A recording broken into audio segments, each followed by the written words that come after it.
Welcome back. If you were here earlier today, maybe you saw Star Trek Frontier, Shadow Frontier. Well, this is a huge year for Star Trek. It is, of course, the 60th anniversary. Who makes it to 60? Star Trek.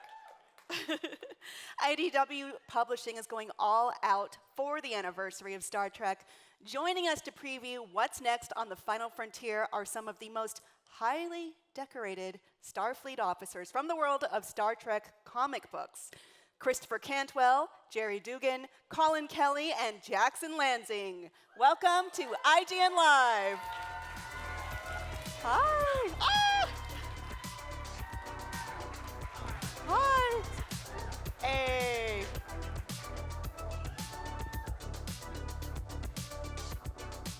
Pumping this. We're so happy to have you all here talking about Trek. Thank you for having us. Right, guys? Do we got some Trek fans in the audience? Yeah. Star Trek. I really feel like we'd be talking about Star Trek anyway, so it's good that we're doing it here. For our jobs.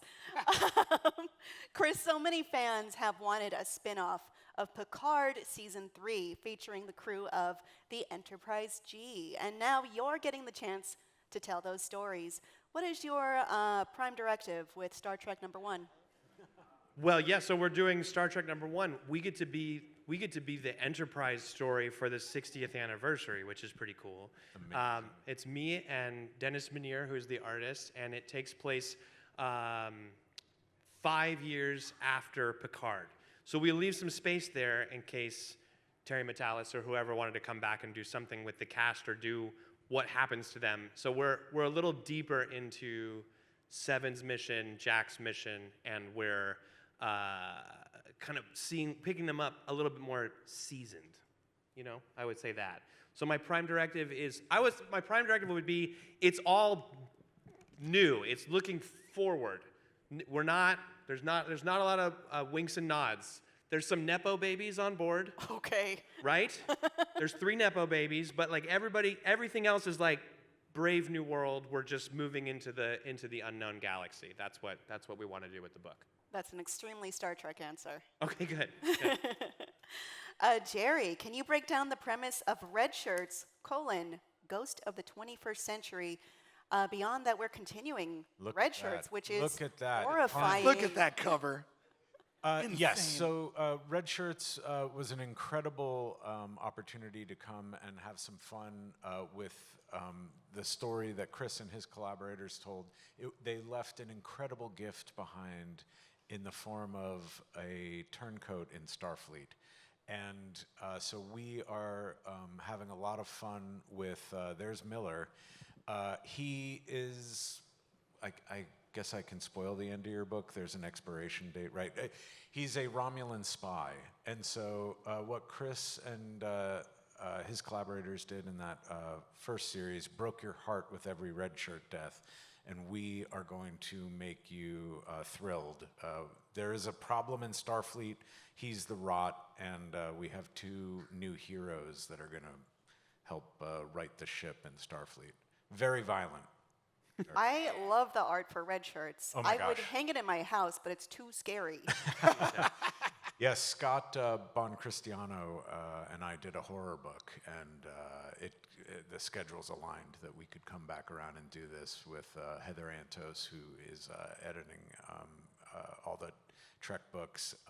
She and I have Deadpool in common. She was one of my Deadpool editors. So we're used to breaking skulls together. It's a lot of fun. And there is said skull. Collin and Jackson, now that Captain Kirk lives again in the Last Starship, what's the hardest part of writing for him? I mean, he is pretty iconic with Star Trek. Are there dangers into bringing someone like Kirk back? Well, that's I think 2 very different questions. Because the first one, genuinely, I think maybe it's just that we've been on Star Trek for a long enough time now that about 7.5 years ago when we started, it was on Star Trek Year 5, which was the 5th year of the 5-year mission. It was doing that final season of TOS that they never got. And the first thing we discovered in writing that, I was about to say writing that show, because it felt like writing a show, was that Kirk and Spock and Bones and those voices lived in our heads already. We were surprised how much those characters just kind of came out very naturally. Then we, took a long detour doing the Star Trek ongoing and Defiant with Chris for the last few years. So when we came back to do our last Star Trek book for a while, Last Starship, we wanted to anchor it in a character who felt more comfortable for us to write, one who we really knew, because everything else in Last Starship was going to be brand new. Book takes place in, effectively about 100 years before the last season, or the third season of Discovery, during this thing called the Burn, where most of the galaxy is obliterated by this huge kind of unexplainable scientific event. And so we knew we were going to be mostly introducing new characters who were going through the worst trauma of their lives. And so it would be really nice to have one character around that we felt very comfortable with, that fans could feel comfortable with, who they could anchor to. And Kirk became that for us. Yeah, when we first started, we had a phrase, when in doubt, Kirk, right? Because always, Kirk actually is the core of all of those original TOS episodes. And as for how to write him, you just think of Bill Shatner. Literally think of Bill Shatner in the role, and you think, well, would he allow Leonard Nimoy to have all these lines? Like, no, he would gobble up the scenery. And the neat thing there is that Kirk, when in doubt, Kirk is not the Kirk we're going to find 850 years in the future. Because now that he was that man who was there at the birth of the Federation, he is now here at its death. So every time, all of his instincts are the instincts of a man out of time who is holding on to something that is falling apart in his hands. His entire legacy is burning. It makes a really exciting opportunity, I think, to revisit a character that's become so iconic, that feels kind of like he's stuck in amber, and say, okay, let's break the amber. Let's fully crash that out, and let's see what happens when this new version of Kirk, this effectively cloud of Borg nanites in the shape of Captain Kirk, has to decide whether or not it is James Kirk or not. Who is he? What is he underneath all of that? Who is he truly inspired to be? What does this galaxy need from him? And that question is what sustains the Last Starship issue to issue. Well, aren't those classic Star Trek questions? What am Exactly. I? What constitutes me? What makes me human? Exactly. It's I think the characters that always really that we responded to, and certainly I think people will notice this out of our Star Trek ongoing series, are the Spocks and the Datas, the characters who are really having to understand what it means to be human. And so our kind of magic trick on this book was, let's just bring that conflict right over to Captain Kirk and see what that comes out with. We're really bummers. We're good luck. What? Good. You have fun with Star Trek. We're gonna ruin that. Yeah, good luck, Starfleet. Yeah. It's our job to break hearts. Are you going to kill them all, Chris? What? Are you going to end Starfleet? Are we gonna end Starfleet? We can't, because it ends in your. Oh yeah, nice. We already called that. Gotcha, Chris. We're in the good old days. Back over here post Picard. Yeah. Right, when everything is fine and there's never a problem. Everything's great. I did pitch this book as a psychological thriller about what it means to explore things you don't understand. Yeah. So it's there's some not fun, but there's also lots of fun. Sounds pretty Trek It's to me. always fun, even when we're trying to kill what we love. Yes, you got to kill what you love and have a great time doing it. I have to. I think that's one of the great things about Star Trek. Star Trek does have a burden of telling, to some degree, socially responsible and interesting stories. Yeah. Stories that reflect what is going on in the real world through the lens of science fiction. That was Roddenberry's core sort of framework when he started this, and I think it's always become our core framework across our books. And I think in each of these books, we're probably doing that to some small or large degree. And unfortunately, I don't know if you guys have looked outside lately, but the world's kind of a bummer. So trying to find ways to make the world that is such a bummer understandable and processable through the lens of Starfleet, I don't know, maybe that's just me doing my therapy in public, but it feels really engaging and like it's opening up a new level of Star Trek for us all. Well, you got to earn that utopia, and you got to keep earning it every day you wake up. I think that's the Star Trek that we all have in all of our books, where it's like you got to kind of just, you got to test it, you got to beat the crap out of it, and then make sure it's still standing by the end. And I will say, in Star Trek history, things got a lot worse from the 21st century before they got way better. Most of us won't survive World War III or the eugenics wars. But any of you in the audience, maybe your bloodline will survive and you'll end up in Starfleet, only to have it burn again 850 years later. So it's an ebb and flow. Any babies named Zephram Cochrane in the audience? Any Zephram Cochrane that guy's gonna be babies? fine. I don't know about you, Chris. I am a genetically perfect being. Right. You're a Noonien Singh of the panel. Yes, exactly. I would say if there is a Zephram Cochrane in the audience, though, lay off the hooch. You'll get there a lot faster. Well, I do love that you're all roundtabling before I formally ask you. All right, we jumped to the No, round I table. like this. But while we, if we could look at the exclusive art again, Oh, I should yeah. point out. Throw up these that are art. exclusive that. covers So and artwork. cool. So speaking of the ghost of the 21st century is That's really good. That cover's so sick. It's so cool. The Romulan. Oh, there we go. shit, so dude. God. so if we see that page right there, we see the spy masters in the Romulan Empire, and they preferred the Federation before they really embraced that socialist utopia. So the ghost of the 21st century is capitalism that they're trying to re-inject into Earth. Nice. Via Miller. And so, yeah, that's talking about fighting for a future. That's what we do in Starfleet. That's the fun that we're The having. Romulans are like, give them money. Yeah, And they'll they- destroy themselves. Yeah. Give. Remember how I was saying about how Kirk needs to figure out whether or not he's James Oh, Kirk? yeah. He's James Kirk. Yeah. Oh, look at He that. met, he met a beautiful There lady he and he is. kissed her. I'm James Kirk. listening. That's I'm not just beautiful. looking. You can Yeah, hear the so sound this- that Bill Shatner would be making in that last panel, too. Yeah, this is Hernan Gonzalez, who's an artist who's coming in just for Arc 3 of The Last Starship. Most of The Last Starship, if you're reading it, has very iconic art by a guy named Adrian Bonilla, really incredible Spaniard. But we knew we were heading into a book that was going to need the touch of cosmic horror. It was going to be something a lot closer to a Lovecraftian story, and I don't mean that by there's a lot of tentacles, but more in that same thing Chris was saying about looking at the unknown and trying not to go mad by looking at it. And so we went out and we found Hernan, who has never done an American comic book before. This is his very first. It's his American debut, and he came in and immediately just slayed it. Just crushed it. Yeah. I love the Sulu art. Isn't that awesome? I mean, Yeah, those last few pages were from the 60th anniversary issue. That's We'll get back We'll around. get to it. We'll get to it. Yeah, it's going to cycle through everybody. I want to actually, as we're doing this, it's useful to say, to shout out Heather Antos, the editor on this book. Yes. Because when we all came on this book originally, Collin and I think, are the only guys here who were on Star Trek prior to Heather. And I'll tell you, truthfully, the way that these comics have evolved under Heather Antos' leadership, the way that they have been able to create comics that break the mold, that do things that are not just simple adaptations of the shows, that have created art that allows for comics artists of all kinds of backgrounds and all kinds of really interesting styles to come in and do what they... This was an impossibility even 6-7 years ago. What she has managed to do, the fact that Dennis Mahir is the core artist of Star Trek #1, and the art that he's producing is as groundbreaking as it is, that's a huge triumph to what Heather has built on Star Trek, and I think we're all very proud to be a part of it. Totally agree.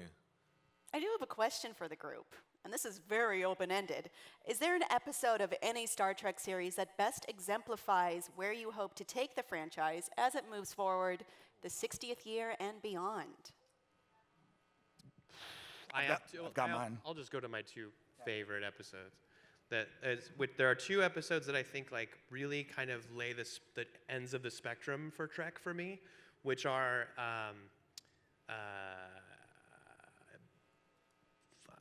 help me out. I got you, bud. Darmok and Jalad. Describe it. No. It's I got you. It's the first Romulan episode. Come on. Balance of Terror. First Romulan. What is Balance it? of Terror. Balance of Terror, which is really kind of like a U-boat military fiction, ships. One of the best episodes of Star Trek ever. Lurking each other, captains who realize that they're more similar than different, right? Which has some of that sci-fi undertone. And then the next gen episode, Inner Light, which I think is one of the most beautiful science fiction stories ever, which is the way a civilization is reaching out that is totally unknown and touches the mind and heart of another person across the universe to such a level of deep empathy, and how this civilization that's gone makes Picard live a whole life and have a whole family that he never happens, even though he's unconscious on the bridge for 20 minutes. That to me is absolutely perfect. Such Trek. a great sci-fi Yes, story. where it's a crucible. Both are crucibles, but there's understanding on the other sides of those crucibles. And I think that's just, even though some of these books are pretty intense at times, I think they're all the crucibles are getting tougher, right? And so, but on the other side of that is still the hope and the dream that things can get better. And we have to hold on to that, right? And the characters have to hold on to that. I love that your answer as a writer is, the one where the guy gets to take a 20-minute nap and have a whole other life. He dreams up something amazing and then wakes up and has lunch. He still has deadlines. Yes. Gerry, what's yours? This is not the title of the episode, but Darmok and Jalad. It's just called Darmok. It's yes. Darmok. So that one stuck with me. Was that a Ron Moore episode? I don't want to miss it. It was someone else, but that was one I rewatched immediately. I tape trek all the time, and to show how to go forth and explore, right, which is the absolute imperative of Starfleet. To me, that was the singular one that means, I think, the most to me. Boldly go. I can't recall the title on this one. It might just be called The Wedding, but it's the wedding of Worf and Jadzia Dax on DS9. Oh, what is that called? I think that story, as a giant Klingon fan, as a story about someone who has been dealing... You are cordially invited. Thank you. You are cordially invited. It's an incredible story about someone who has so much problems accessing their feelings, but learning that for the power of love, you need to open your heart because two Klingon hearts cannot be defeated. And I think the love between Worf and Jadzia is so true and real that it transcends science fiction. It is just how you find love and how you shape yourself to the people you love despite the circumstances. And I think that love for each other is also really one of the keys to Star Trek. It's not just about looking out, it's about looking around. Relatable. Colin, you bring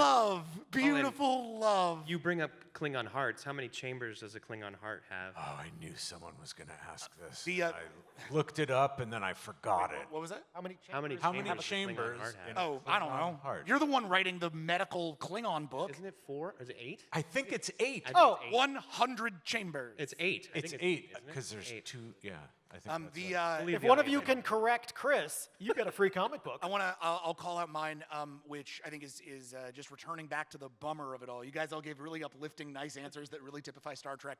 I think, just to be super honest, the thing that we have been doing with Star Trek on Last Starship is really engaging with the part of it that one of my favorite episodes, In the Pale Moonlight, engages with. Yeah. Pale Moonlight is a DS9 episode that starts, it's one of the only episodes that full on breaks the fourth wall, and starts with Sisko sitting down to confess to you a crime. Not only has he effectively been party to a murder, but he's been party to a lying about that murder in order to pull the Romulans into the Dominion War. And at the end of the episode, he looks the viewer dead in the eye and goes, I know it was wrong, but if I had to do it all over again, I absolutely would. And then he drinks a whiskey and toasts the audience and erases the record. And to this day, I go back to that episode as a real sort of typifying and defining moment of my journey as a young person watching Star Trek, where that was the moment at which Star Trek turned to me and said, it can't always be easy. It can't always be about understanding. It can't always be about reaching out the other hand. Sometimes things get complicated, they get hard. You have to start making choices about what you're willing to do and how far you're willing to go. And I think ultimately that prompt, 25 odd years later, that seed of an idea became what we have been doing in The Last Starship for the past 8 episodes. Is genuinely the entire universe is going to tell you that the Federation is dead. How far are you willing to go to make sure it's not? How far are you in your own heart, in the hearts of the people around you, in the missions that you're willing to take, in the ways you're willing to recontextualize it? And I think In the Pale Moonlight gets a lot of, I know there was a lot of haters on it, and for good reason. It's a very un-Star Trek kind of episode. But I think in that way, it does exactly what Star Trek needs. You need to have that somewhere in there, or Trek isn't playing in the real world. I have one last question, and we're running out of time, so I have to ask for quicker answers on this one. As much as I want to hear. So same. One word. Star Trek has always been a visionary series, franchise, whatever you want to call it, ahead of its time at the beginning, even, if you will. Where do you see it going 60 years from now? Forward. I think forward would be my one-word answer. I think it's going gotta to go boldly go. Yes, and Into darkness. No! no. We haven't lived up to the ideals set forth in Star Trek yet. Yeah. So we're going to head towards the horizon, and we're going to get there. I know it's it can be oppressively dark out there now, but that's only makes Star Trek more relevant. Fully agreed. I hope that in 60 years, it's less where is Star Trek going and more how much have we moved towards Star Trek. Yeah. Genuinely. Yeah, there you go. That was better than Wait, my not. Yes. Yeah, I mean, I've heard before Star Trek is a great future, but is it the future we deserve right now? Well, again, I will say that things get worse in the Star Trek universe before they get better, right? Yep. And I think that, that's true every episode of Star Trek. There is a moment of intensity and anxiety and pressure on the people where they are tested in these ways. And I say people because it means every species in the galaxy in their own way, shape, or form, right? And it is really like every kind of moment is a litmus test of putting the thesis to an actual experiment, right? It's not abstract theory. It's like it's particle physics. It's not theoretical physics. Right. Yeah, and I think we all deserve a utopia. Yeah, I think what we deserve is what we choose to deserve. I think inevitably that's kind of what Star Trek is ultimately about. Like, the reason why you need something like World War III in the Star Trek universe is that at a certain point we have to choose utopia. We have to choose to leave behind inequality. We have to choose to leave behind capitalism. We have to choose to leave behind a lot of aspects that are core to the way that we live as people, and choose instead to operate in a collective and in a way that gets us to space and gets us to understanding and gets us to what's beyond those stars. And actually, this may be an oversimplification, but I think Star Trek fandom kind of saves Star Trek. There's this really strong 1000%. argument. It's you. No, sincerely, there were times, in my first comic conventions were Star Trek conventions. The comics drafted on Star Trek. There was so much love for Star Trek that the cast was like, I guess I'm going to New York to be at a creation con. And I mean, Bijou Trimble invented these kind of conventions. A fan invented all of this. And so, you save what you love, you name what you love, and you share with the world what you love, and actually that love can come back to you. I can't think of a better place to end this. Yeah, that's the Well- last word. You won the panel. You got it. Yeah. As Dr. Soren said to Picard, time is the fire in which we burn. And unfortunately, we are out of time. But be sure to check out Star Trek #1, Star Trek Red Shirts, Ghost of the 21st Century, The Last Starship, and the Star Trek 60th Anniversary Special from IDW. And thank you all for joining us here Thank at you. IGN Live. Thank you. Thank you for having us. Thanks so much, everyone. All right. That was great.